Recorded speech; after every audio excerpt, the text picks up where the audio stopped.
Shalom à toutes, à tous, Erev Tov, on se retrouve avec Midreshet Yehuda Manitou.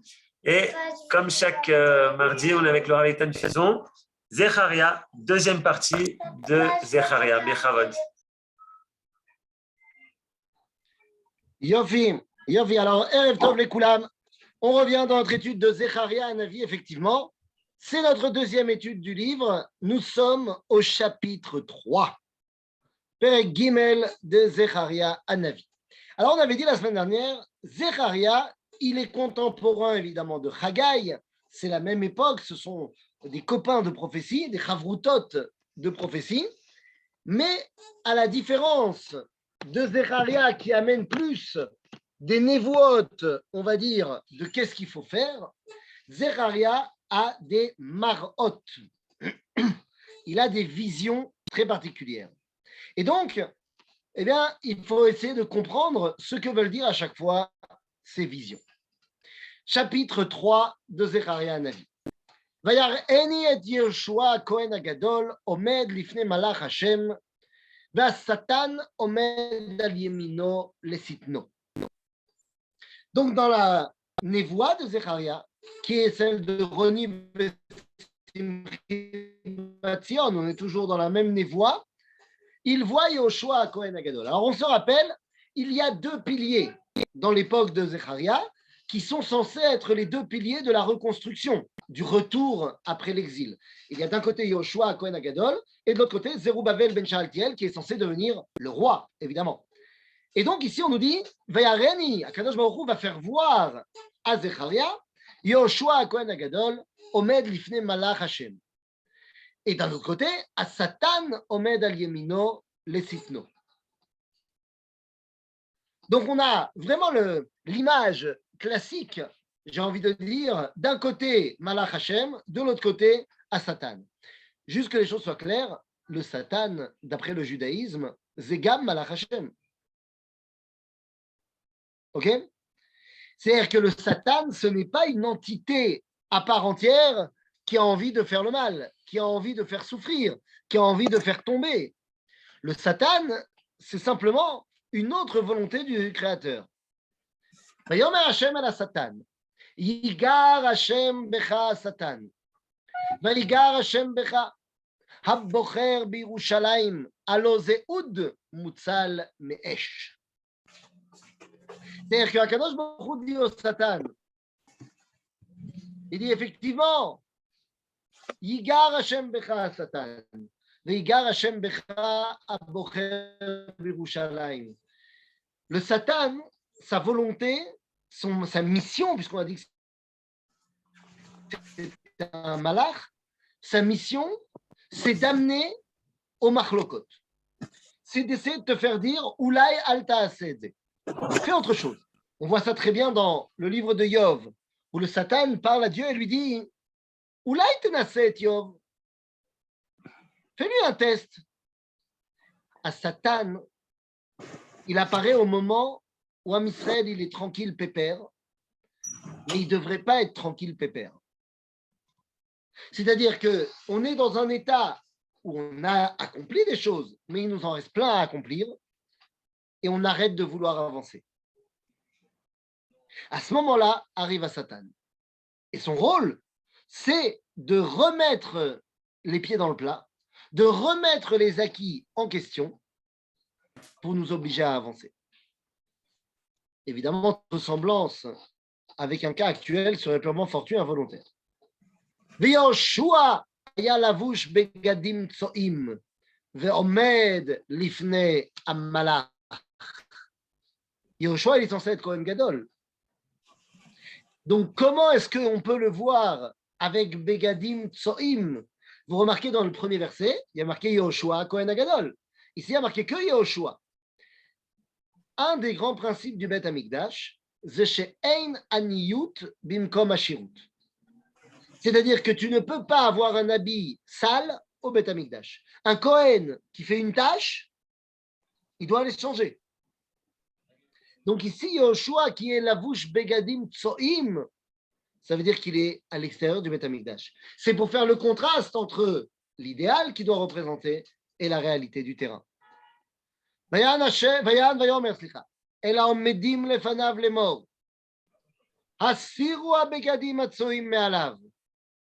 ויאמר אליו, ראה, העברתי מעליך עוונך והלבש אותך מחצלות. Vous avez compris donc que Yehoshua, lorsqu'il habite, il est habillé de ses habits sales, c'est le machal de l'exil du temps où il n'y a pas de Beth Amikdash. Et Akadosh Baruch Hu lui dit, dans la névoie de Zecharia, enlevez-lui ses habits d'exil et revêtez-lui ses habits de Géoula. Les amis, c'est ce que nous disons dans le Chadodi. Eh oui, vous vous rappelez de l'Echadodi? Mikdash melech ir melucha, kumi tzei mitoch ha'avecha, rav lach shevet be'emek habacha, v'hu yachmol alai chemla. Mikdash melech, on parle du retour à Jérusalem. Et donc après ça, itna'ari me'afar, kumi. C'est-à-dire, enlève la poussière qu'il y a sur tes vêtements. Kumi, livshi bigdei tifartech ami. On dit à la terre d'Israël, lève-toi, enlève la poussière et vêtis-toi de tes habits d'apparat. Et c'est quoi tes habits d'apparat? Ami, mon peuple. Et donc ici, Zecharia nous dit, Akadosh Baruch Hu dit à Yoshua, Igi Azman, il est temps que tu t'habilles en mode Beth Amikdash.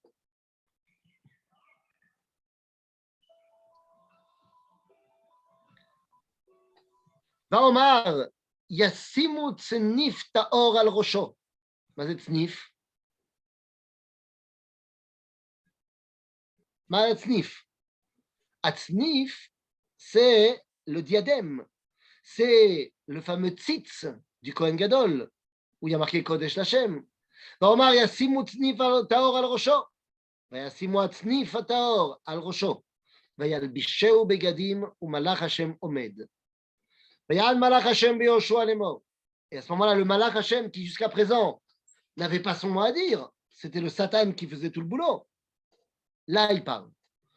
Ko amar Hashem, Tsevaot, im bidrachai telech, ve'im et mishmarti tishmor, ve'gam ata tadin et beiti, ve'gam tishmor et chatzerai, ve'natati lecha ma'lechim ben ha'omedim ha'ele. Si tu fais ce pourquoi tu es là, alors je te permettrai d'avancer. Alors je t'ouvrirai la voie. Les amis, on ne peut pas ne pas, voilà, il n'y a pas de hasard. On étudie ce verset de Zecharia à 2 jours, 3 jours de la paracha de Bechukotai, où on nous dit Im Bechukotai telechu vet mishpatai vevet mitzotai tasu vasitem otam tishmo vasitem otam venatati gishmechem beitam. Nous dit la Torah, si vous faites mais ce que je vous ai demandé de faire, alors je vous donnerai de quoi réussir dans ce monde. Eh bien, nous dit ici le Malach Otodavar, Im bedrachai telech vet mishmarti tishmor, si tu vas dans mes chemins et que tu gardes ma garde, alors, Béhémet, je te donnerai une voie dans laquelle tu vas pouvoir avancer. Shemana Yehoshua Kohen Agadol, Ata verecha ayoshvim lefanecha, ki anshe mofet hemma, ki ineni mevi et avdi tzemach. Pa. On parle ici de la reconstruction du Beth Amikdash, très bien. Ça y est, le Kohen Gadol est remis en place. Mais ça ne suffit pas. Une fois que le Kohen Gadol et les autres Kohanim sont là, on a dit, il nous manque le deuxième côté, la Malchut. Et ce verset numéro 8, vient nous annoncer l'un des noms du Mashiach. Eh oui, car nous dit ici, Shemana Yoshua Kohen Gadol, Ata verecha yoshvim lefanecha. Vous êtes tous des gens extraordinaires, mais sachez que Ineni mevi et avdi, j'amène mon serviteur, Tzemach. Donc ça, je veux nous dire, le serviteur en question, c'est Melech HaMashiach. Melech HaMashiach a plusieurs noms. Comme vous le savez, le nom représente l'objectif. Quand je dis je fais ça au nom d'eux, c'est dans l'objectif d'eux. Donc ici, nous dit la Torah, sache que l'un des objectifs du Mashiach, c'est Tzemach. Mais c'est Tzemach. Tzemach, c'est une plante qui pousse. D'ailleurs, on dira dans la Hamida, Et Tzemach David Avdecha, Me'erat Hatzmiach. Mais qu'est-ce que cela vient nous apprendre? Eh bien, tout simplement, Rabotai, cela vient nous apprendre que le Mashiach, c'est pas du pouf. Le Mashiach, c'est Tzemach. Léat. La Géoula du peuple juif se passe doucement. Et Tzemach David Avdecha.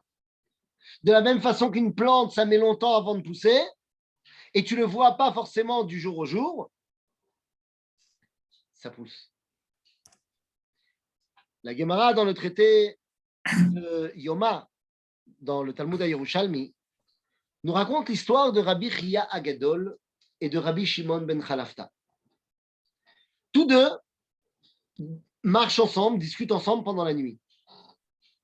Vous comprenez que c'est de la symbolique. La nuit, c'est l'exil. Et tout d'un coup, ils voient Alot HaShachar. Ils voient le début de la lumière revenir. Et Rabbi Chia se tourne vers Rabbi Shimon ben Chalafta et lui dit Kach hi geulatan shel Israël. Batechila kim'a. C'est ainsi la Géoula du peuple juif. Au début, doucement. C'est marre. Et donc voilà ce qu'on est en train de nous dire. La Géoula, elle est en train de se mettre en place à l'époque de Zecharia. Pour ce qui est de la Géoula du Beit Sheni, eh bien, il faudra attendre 200 ans avant qu'elle sorte véritablement en pratique. Puisque entre le moment où il y a les névoies de Zecharia et de Chagai, et le moment de l'Atzmaout, de l'indépendance avec Hanouka, eh ben on a un peu plus, même plus, ce que je raconte. On a près de 300 ans entre les deux. כי הנה האבן אשר נתתי לפני יהושע על אבן אחת 7 עיניים הנני מפתח פיתוחה נאום השם צבאות ומשתי את עוון הארץ ההיא ביום אחד. Nous dit le Navi, il va falloir également, comment dire, corriger les fautes qui restent collées à nous.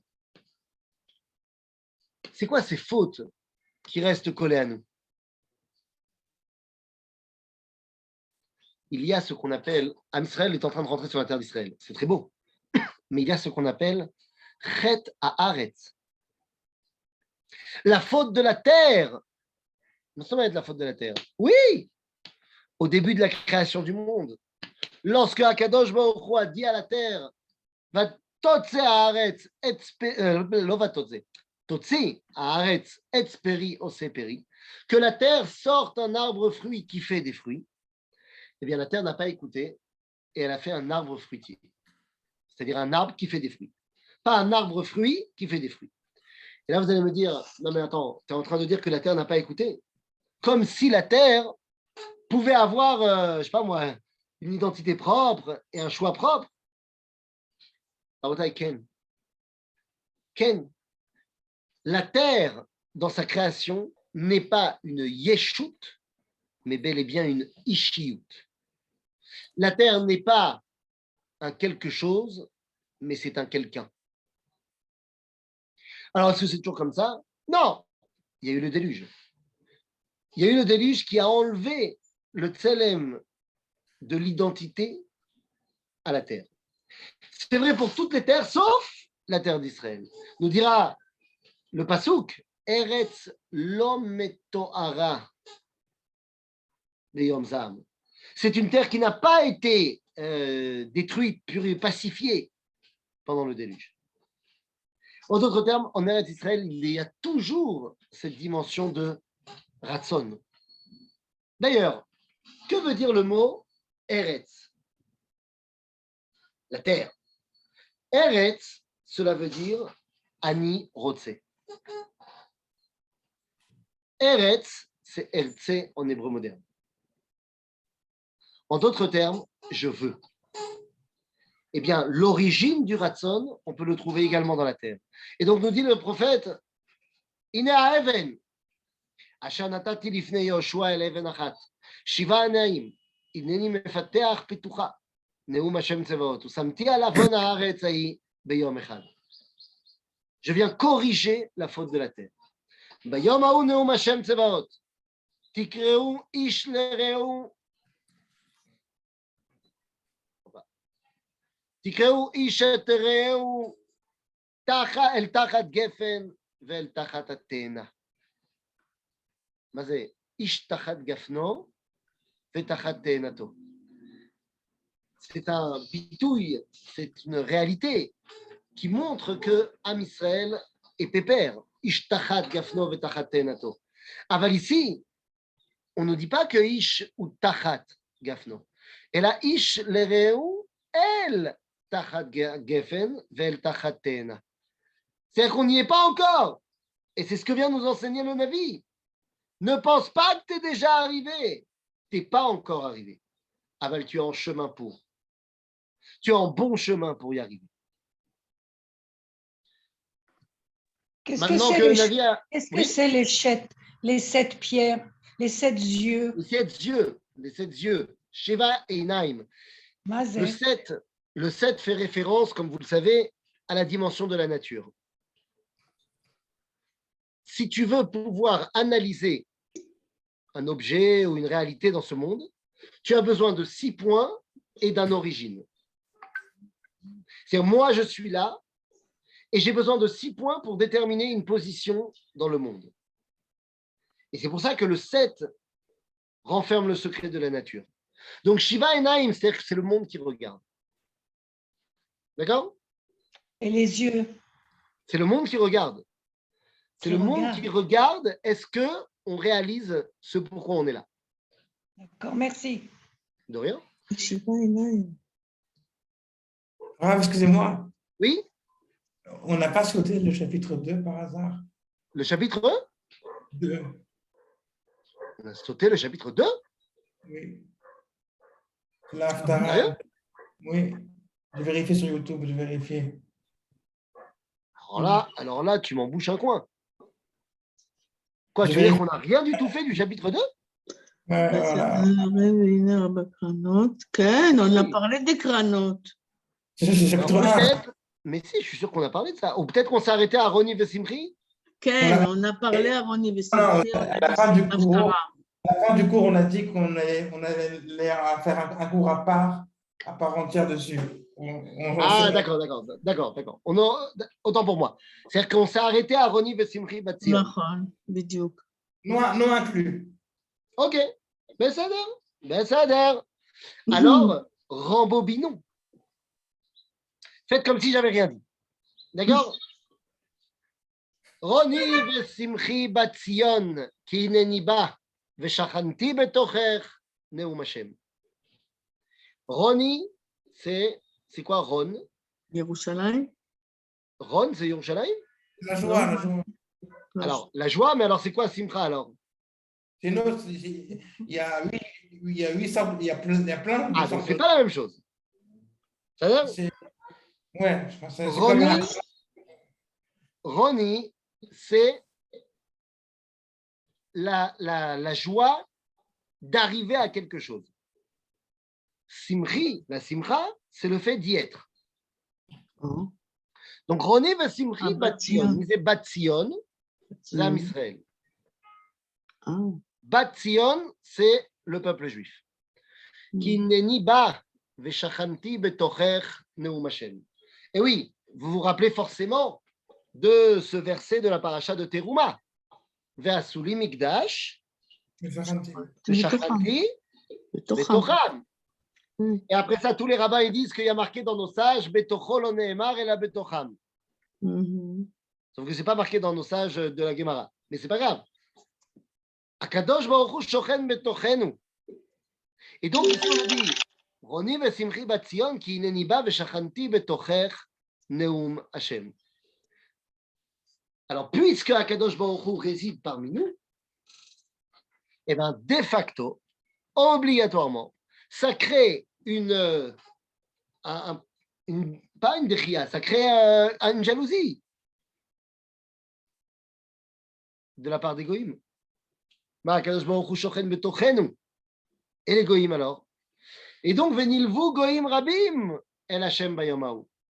Il y en a plein d'autres des goïms qui veulent. Ils disent, voilà, moi aussi je viens. Et regardez ce verset terrible. Ve'ayuli le'am. Ve'shachanti betochech. Ve'yadat ki ani Hashem tsevaot shelachani elaich. Donc, je n'ai pas compris. Les goïms vont devenir le peuple de Dieu? Ouais. Ah oui, c'est ce qui a marqué. Venilvu goïm rabim el Hashem, bayomahu, ve'ayuli, le'am. Je croyais qu'on avait une relation privilégiée avec Dieu. Eh ben non. Le but du jeu, c'est que les goïm aussi, ils deviennent Am Hashem. Ouais, mais attendez, quand eux, ils deviennent Am Hashem, alors qu'est-ce qui se passe pour nous? Ve'shachanti betochech. Je résiderai quand même parmi vous, Am Israël. Ve'yadat ki Hashem tsevaot shelachani elaich. Parce qu'à ce moment-là, Ve'nachal Hashem et Yehuda chelko al admat hakodesh ubachar od b'Yerushalayim. C'est pas parce que les goïms ils vont réussir à s'élever au niveau de Am Hashem qu'ils vont prendre ta place. Hashem bocher od pam b'Yerushalayim. En d'autres termes, on change de statut, mais on a toujours un statut particulier. Pour l'instant, on est Am Hashem, v'agoïm lo. Ensuite, les goïms, ils deviennent Am Hashem, et nous, on devient Kohané Hashem. De la même façon qu'il y a les Kohanim dans le peuple juif qui ont un statut particulier par rapport à nous, eh bien, on deviendra les Kohanim du monde. D'accord? Has kol basar min pene Hashem ki neor mi me'om kocho. Et tout le vivant se réunira autour d'Akadosh Baruch Hu, autour de lorsqu'il s'éveillera dans son temple sacré. Chapitre 4. C'est reparti. Zecharia perek dalet. V'yashav hamalach adover bi. Vayaireni keish asher yeor mishenato. Ah. Le malach se dévoile à moi keish asher yeor mishnato. Comme si il y avait une dimension de dodo de la présence divine. Comme si la Shrina pouvait dormir. Pourtant, Tehillim nous dit Ine lo yanum velo yishan, shomer Israël. Effectivement, ou lo yanum velo yishan. Aval, des fois, il fait semblant. C'est pour ça qu'il y a marqué Veyaireni ke ish asher yeor mishnato. Keilu. C'est quoi ces moments de Keilu? Eh bien, c'est les moments de Esther Panim.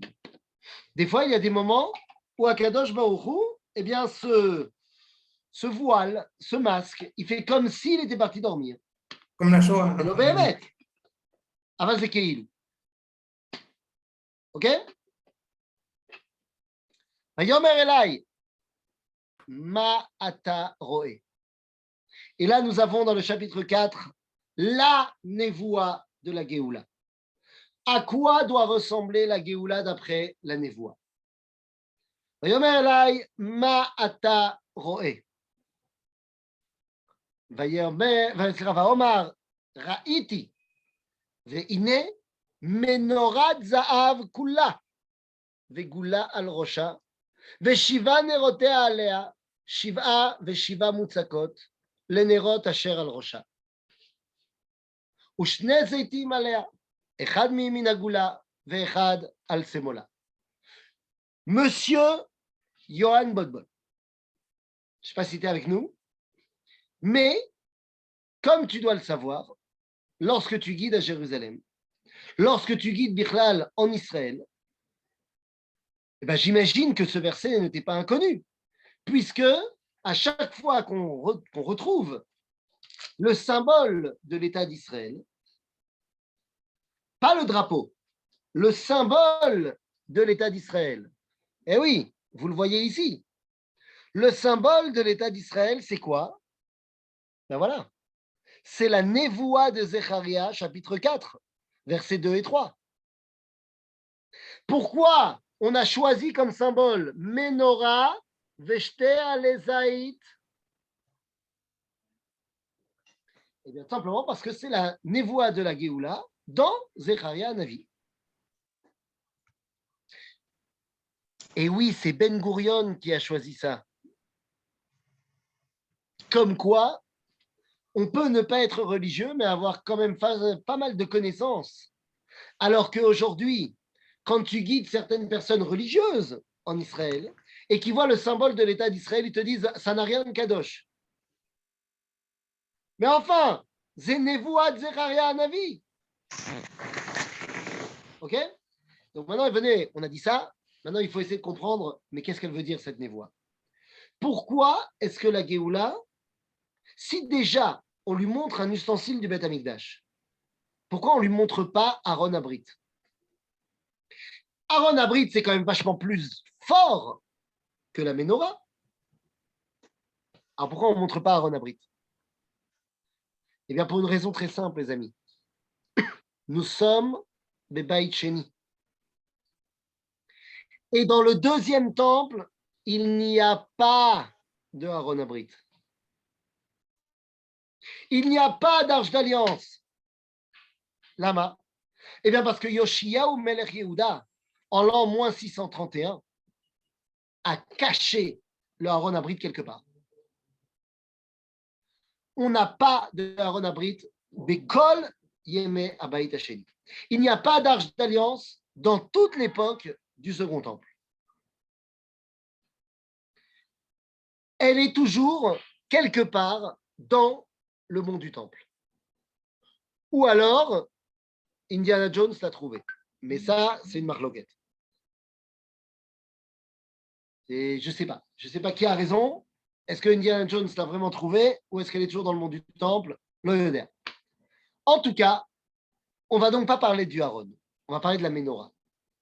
Mais il y a d'autres ustensiles au Beth Amikdash. Pourquoi parler de la Ménorah et pas de Shulchan Lechem Apanim?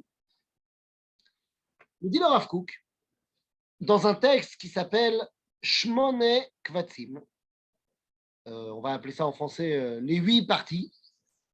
Dans la partie numéro 8, au paragraphe 157. Eh bien, le Rav Kook nous explique qu'il y a une différence entre la Torah et la Ménorah. Aaron Abrit, c'est la Kedusha de la Torah, puisque c'est dedans que se retrouve la Torah. Évidemment que Aaron Abrit et la Torah semblent a priori plus profondes que la Ménorah. Eh oui, l'Aaron Abrit est dans le Kodesh HaKodashim. La Ménorah, c'est que dans le Kodesh. Aval, nous dit le Rav Kook, c'est vrai que ça semble plus Kadosh. Mais ça, c'est que au niveau dévoilé. Au niveau profond et secret, la Ménorah a plus de Kedusha que le Aaron Abrit. Lama. Parce que la Ménorah est capable d'éclairer à l'extérieur. Le Aaron Abrit est caché derrière le parochet. Mais la Ménorah, elle peut éclairer également à l'extérieur. Et la Ménorah, elle symbolise la Kedusha qui réside non pas dans la Torah, mais dans la Oumma, dans le peuple juif. Nous connaissons tous très bien le miracle de Hanouka de la petite fiole d'huile.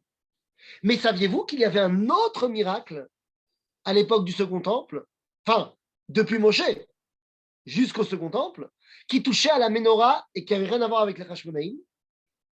C'était que la bougie occidentale ne s'éteignait jamais.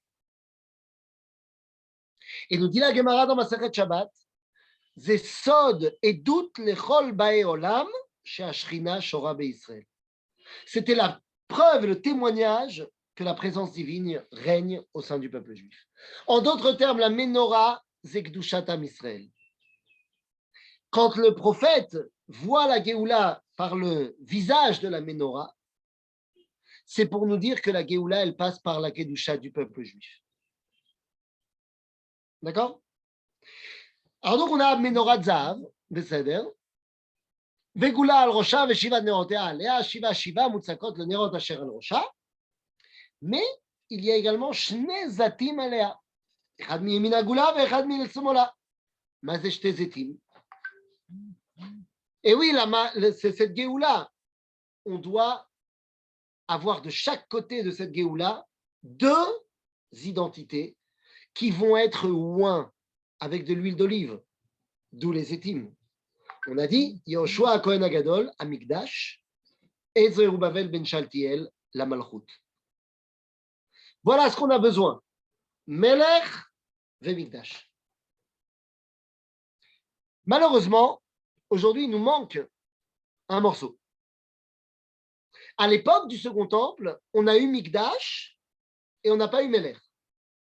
On a eu Migdash et il a fallu attendre 250 ans, 300 ans, pour avoir les Hashmonaïm et avoir la Meloucha.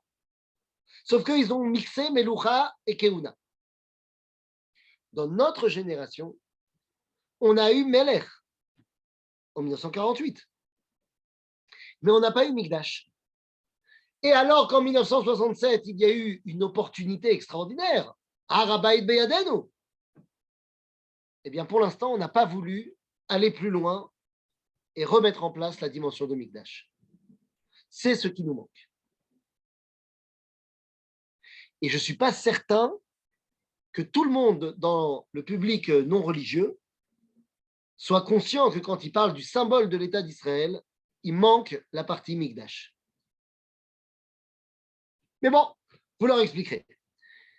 Ba'an va Omar, El Amalach adover bi lemor, ma ele Adoni.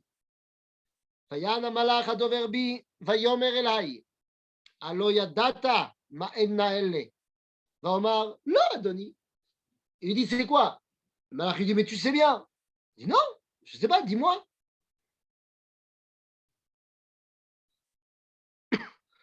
Vayan vayomer elai. lemor.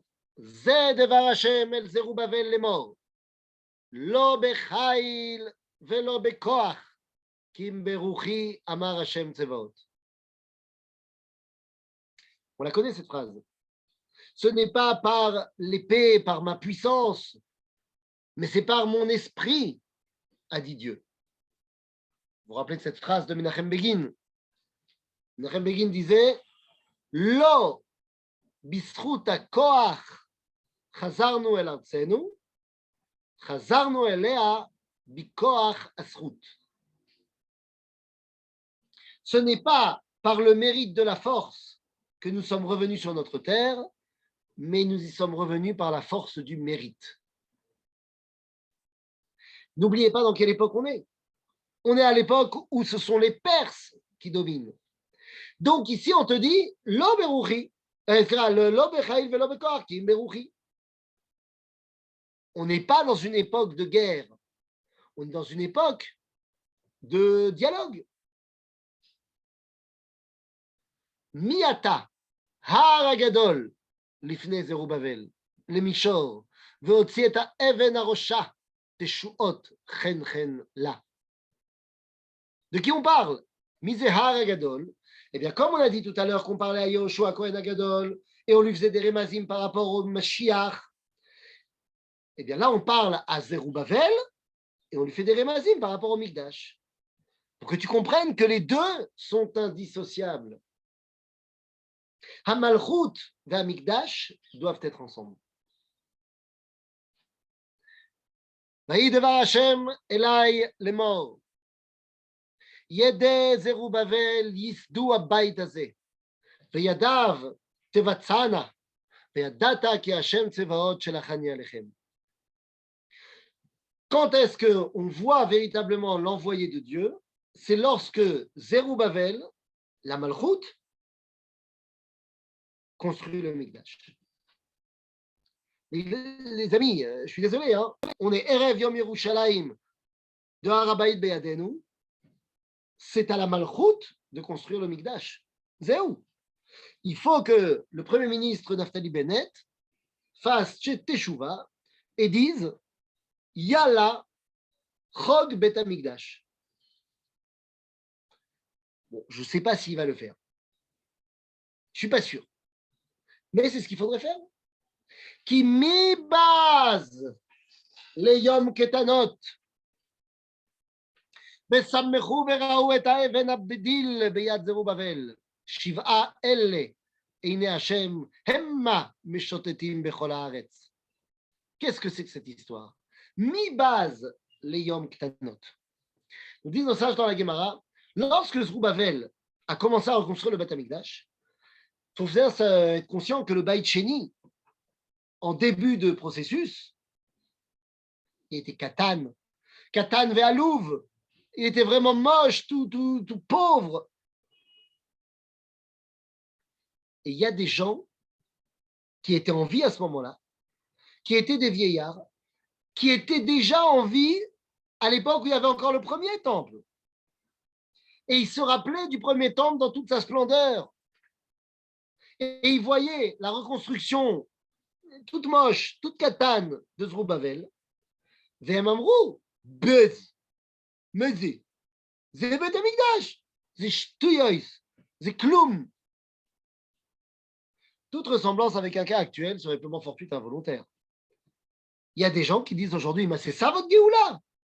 La Gay Pride, c'est ça la Géoula.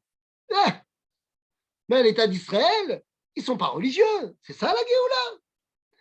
Mi-base les Yom Ktanot. Nous dit le Sefer HaZohar. Mi-base, mi-garam laem la tzadikim, she'itbazbez mekomam beshulchano shel makom. Tchouva, ktanot. Qu'est-ce qui a fait que les tzadikim n'arrivaient pas à voir qu'ils étaient en train de revenir à la table de Dieu? C'était la katnout, la petitesse de leur émouna, la petitesse de leur façon de se relier à Dieu. Nous dit ici le Navi Zecharia, Tzarich Liot Gadol. Vayan vayomar elav, סליחה. מה שני הזיתים האלה, על ימין המנורה ועל שמאלה? C'est quoi ces deux rameaux d'olivier? ואן שנית ואומר. ואן שנית ואומר אליו. מה שתי שיבלי הזיתים אשר ביד שני צנתרות הזהב? Amarikim Alem Azav. Il dit, il y a quoi? En fait, dans les deux rameaux d'olivier, je vois également deux trucs bizarres qui laissent couler de l'or, un liquide doré. Bon, le liquide doré, vous avez compris que c'est l'huile d'olive. Mais c'est quoi ces deux trucs-là, Tsanterot? Vas-y, Tsanterot. Sinorot, là, le Mahon Mamre, il a traduit des tuyaux. Tsanterot, c'est pas clair. C'est pas clair du tout. Mais j'ai vu que le Rav Reuven Margaliot, il dit que peut-être que ça veut dire des centaures. Des centaures, vous savez, les créatures de la mythologie grecque. Moitié chevaux, moitié humains. L'Odéa. Avalicholiot, qu'il s'agit ici de représentation de Malachim, qui laisse couler l'huile d'onction pour introniser le Beth Amikdash. Yomer Elai il est mort. Alo yadata ma'ele. Vaomer lo adoni. Vaomer lo adoni. Yomer ele shene bene hayitzar haomdim al adon kol haaretz. Mise shte bene hayitzar. Eh bien, c'est ce qu'on a dit depuis le début de notre étude. Yehoshua Kohen Hagadol, Zerubbabel ben Shaltiel. Hakeuna ve'amalchut. Et c'est ensemble qu'ils arrivent à reconstruire ce qui permet de dévoiler la présence divine, la Shrina, Betocher, Neum Hashem. Et voilà, nous avons terminé le chapitre 4. Les amis, s'il y a des questions, c'est le moment. Que représente ce Malach Hashem? Parce qu'on a l'impression qu'il ne parle pas avec Dieu, il parle avec un intermédiaire. D'accord, il parle avec un intermédiaire, exactement. À un certain moment, il dit... Tu as tout à fait raison, il parle avec un intermédiaire parce qu'il est encore sous domination perse. Donc la névoie ne peut pas être à son top niveau. Donc il y a quand même un intermédiaire. Et alors, vous parliez tout à l'heure des 7 yeux. Moi, j'ai retrouvé les 7 lampes aussi de la vision qu'il voit. C'est toujours en 7. D'accord. C'est le chiffre de la nature. Il voit des lampes, c'est de la nature, c'est pas divin. Mais il dit c'est les yeux. Oui, mais il dit c'est les yeux de Dieu aussi. Et parce que Akadosh Baruch Hu, il passe par la nature pour se dévoiler. Ah, c'est pour ça qu'il appelle ça les yeux de Dieu. Bien sûr. Cette fois-ci. Bien sûr. Encore une question?